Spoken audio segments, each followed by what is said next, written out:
நமஸ்காரம். 1000 நாமங்கள் 1000 கதைகள் 346வது திருநாமம் பத்மினே நமக. தமிழகத்தில் வாழ்ந்த ஒரு கணவனும் மனைவியும் கேரளாவுக்கு சுற்றுலா சென்றார்கள். சுற்றுலா வந்த இடத்தில் மனைவிக்கு குருவாயூரப்பனை தரிசிக்க வேண்டும் என்ற ஆவல் ஏற்பட்டது. தன் விருப்பத்தை கணவனிடம் தெரிவித்தாள் அப்பெண்.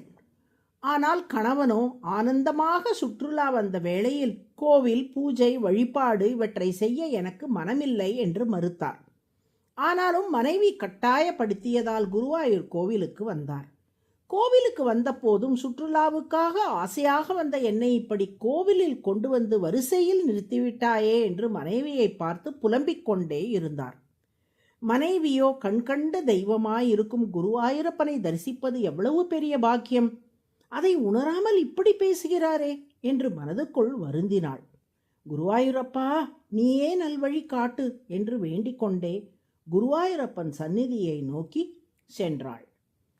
வரிசை மெல்ல மெல்ல நகர்ந்தவாறே குருவாயூரப்பனுக்கு முன்னே வந்து அந்த தம்பதியர் நின்றார்கள். இறைபக்தி நிறைந்த அப்பெண் குருவாயூரப்பனின் அழகில் ஈடுபட்டு வணங்கியதில் ஆச்சரியமில்லை. ஆனால் கோவிலுக்கு வருவதற்கே விருப்பமில்லாமல் இருந்த அவளது கணவர் குருவாயூரப்பனின் வடிவழகை கண்ட மாத்திரத்தில் மனதுக்குள் இனம் புரியாத ஓர் ஆனந்தத்தை அனுபவித்தார்.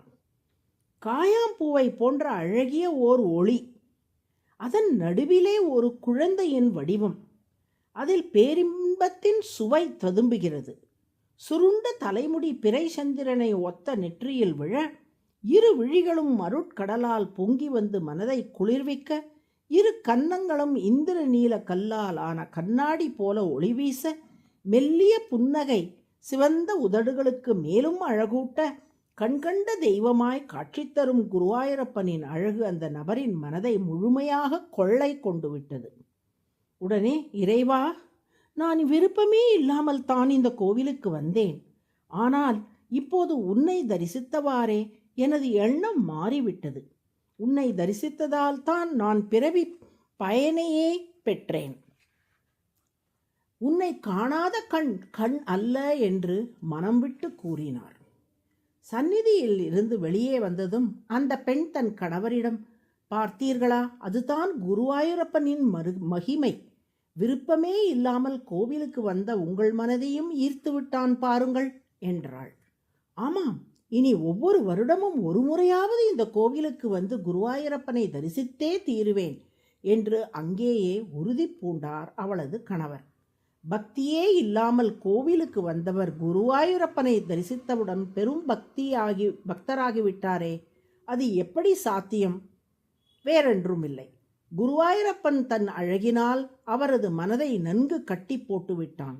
இறைவனின் அழகு குணங்கள் ஆகியவற்றை நாம் நன்றாக அனுபவிக்க தொடங்கிவிட்டால் நம் மனம் மற்ற அற்ப விஷயங்களில் இருந்து விலகி முழுமையாக இறை விஷயத்தில் ஈடுபட தொடங்கிவிடுகிறது. இதுதான் இங்கே நடந்தது. இக்கருத்தை ஆசுகவி வில்லூர் ஸ்ரீநிதி சுவாமிகள் குருவாயூரப்பனை குறித்து எழுதிய மணிமங்கல ஸ்தவத்தில் அழகாக பாடியுள்ளார். ஆலஸ்ய மூலம் சரணாங்குலிப்யாம் பத்மம் பிரசூனம் கரபங்கஜேன கிருண்ணங் கிருஹீதம் ஹிருதயாம்புஜம் நு மதியமாவேதய சீதி மத்யே. குருவாயூரப்பா, உன் வலது கீழ்கரத்தில் நீ ஏன் தாமரை ஏந்தி இருக்கிறாய் என்பதை நான் புரிந்து கொண்டேன். உன்னிடம் வரும் அடியார்களின் உள்ளமாகிய தாமரையை உன் கரத்தால் கெட்டியாக பிடித்து கொண்டு விடுகிறாய். நீ பிடித்து கொண்டவாறே அவர்களின் உள்ள தாமரை உன்னிடமே நிலை பெற்று விடுகிறது. அதன்பின் அவர்கள் மனம் மற்ற விஷயங்களை நாடுவதில்லை. அடியார்களின் உள்ள தாமரையை நீ கெட்டியாக பிடித்து கொள்வதை உணர்த்தவே கையில் தாமரையை ஏந்தியபடி நீ காட்சி தருகிறாய் என்பது இந்த ஸ்லோகத்தின் பொருள். பத்மம் என்றால் தாமரை, பத்மி என்றால் தாமரையை ஏந்தி இருப்பவன், அடியார்களின் உள்ளங்களாகிய தாமரையை கவர்பவன் என்பதற்கு அடையாளமாக தாமரையை திருக்கையில் ஏந்தி இருப்பதால் திருமால் பத்மி என்று அழைக்கப்படுகிறார். அதுவே சகஸ்ரநாமத்தின் 346வது திருநாமம். பத்மினே நம என்று தினமும் சொல்லி வரும் அன்பர்களின் மனங்களை திருமால் கவர்ந்து செல்வார். நாராயண நாராயண.